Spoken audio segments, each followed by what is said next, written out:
Jay, this is the intersection of Western and Virginia where police say a 16-year-old boy used a hammer like this to hit a 27-year-old man in the back of the head and took off running. Well, Jay, as you know, the crackdown on gangs in Hollywood has been successful for about 3 months. But as you can see with the writing on the wall, Green has also searched the internet for her grandchildren. Liz, this is what happened. 42-year-old Mark Savati was crossing this street on Sunset Boulevard. One thing about this evening is the number of comics that are here. Good evening. I'm Tiqua Whitfield. Thank you for watching News 1 California. The search for a rapist in Beverly Hills tops the news tonight. Police say they need the public's help to get the suspect behind bars. Police released this composite sketch of the man a short time ago. He attacked a 17-year-old girl in the underground parking garage of her apartment complex. After the rape, the girl was beaten and robbed. Residents say they're terrified. Start maybe carrying mace with me. Beverly Hills police say the suspect was last seen near Robinson and Wilshire. If you recognize the sketch, call Beverly Hills police. Not far from that attack, Los Angeles police are investigating a quadruple stabbing.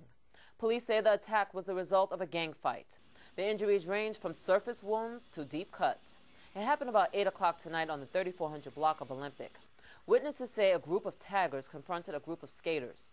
A fight broke out, then the knives. Just some fights all over. 2 suspects were taken into custody. They will be booked on assault charges. The Los Angeles International Car Show got underway today. This year is the biggest ever. From Fords to Ferraris, Bentleys to Benz, more than 5,000 cars were put on display. But showgoers say they like the hybrids the most. Because I want to save money on gas. The car show runs until Friday. A West Hollywood grandmother is praying for a miracle tonight. She hasn't heard from her 3 grandchildren since Hurricane Katrina left New Orleans 80% below water. Now she's starting to fear the worst. Gigi Green watches the news every night, hoping to spot her 3 grandchildren who live in New Orleans. They have been missing since the Hurricane Katrina catastrophe. Very, very worried. I cry every single day. It's a small picture, but Green's search for her grandchildren, Taylor, Andrea, and Antonio, started the moment the hurricane hit. She has recruited family members across the Gulf Coast in her search. I was able to contact the tent in Baton Rouge, which my sister-in-law, who is my mouthpiece there. She's been going around. She went to all the camps for me and haven't seen anything yet. Green has also searched the internet for her grandchildren, going through a list of thousands of names that show both the living and the dead. They have the richest hearts in the world. Besides Green's worries and fears, she's also angry with the government. Knowing the risk of all of those people in New Orleans, it was always a high risk, always. And how could they ever even turn their face and be so slow in getting there? Green says she plans to start a fundraiser to do what she can to help Katrina survivors. In Beverly Hills, laughter replaced tears after the sudden death of a beloved comic. Pat McCormick died of a massive stroke, leaving behind a legacy that legendary comics say will never be matched. Some of the nation's funniest comedians who have lived, loved, and worked with actor-comedian Pat McCormick pay tribute to his life tonight in Beverly Hills with jokes and laughter. Comedian George Carlin was a close friend to McCormick. What would you remember most about him? Putting on the animal noses in a restaurant. Putting on the animal noses. I mean, there's so many things to remember. I had to pick one, and that's an outrageous one.